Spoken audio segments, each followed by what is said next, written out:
Special weapons and tactics teams in the last 24 hours responded to two dangerous and threatening situations. This morning, SWAT officers responded to a domestic disturbance north of Henderson involving a man barricaded in his home. And yesterday in North Las Vegas, SWAT was called to a scene where an armed man was on top of a roof refusing to come down. Anchor Paulina Butska looks into what it takes for these crisis intervention teams to get the call and the cost to the community for that protection. I'm trying to contact you on maybe the worst day of your life, right? And I'm a complete stranger. You have no idea what's about to happen to you. So all these things are racing through your mind as you're in a crisis. You also want me to know that this is not really who you are. You're just having a bad day. For 2 years, now retired SWAT Lieutenant for Metro Police Department William Hudler led some of the most unpredictable police calls in the Valley. Establishing communication is the hardest thing to do on a SWAT activation. Hudler says the Las Vegas SWAT teams are one of the busiest in the country. What could happen as you're entering a door?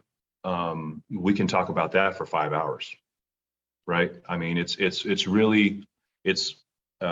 limit there is the limit of the suspect's imagination, quite frankly, and their commitment to either pose a deadly threat to the SWAT team or to surrender. SWAT, or Special Weapons and Tactics teams, get the call to respond to a variety of different high-level situations, according to retired Metro Detective Phil DePalma.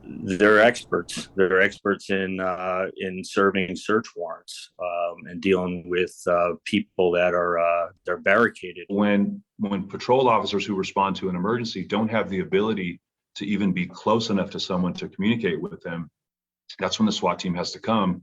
And they'll have additional tools to de-escalate a situation. That's the goal. They are the ultimate de-escalation option for a police agency. While every agency nationwide has different training for their SWAT teams, the cost of using SWAT also varies. Say it's in the middle of the night, it could run anywhere from $2,000 to $8,000 on a SWAT call out. The national publication The Economist says nationwide SWAT teams respond to roughly 50,000 calls a year.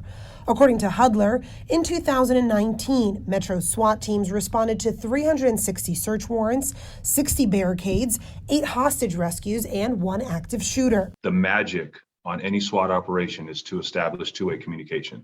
There's statistics that support the fact that if you're able to maintain two-way communication on a barricade, and the FBI houses these stats, that you're in the high 90th percentile of no further injuries occurring.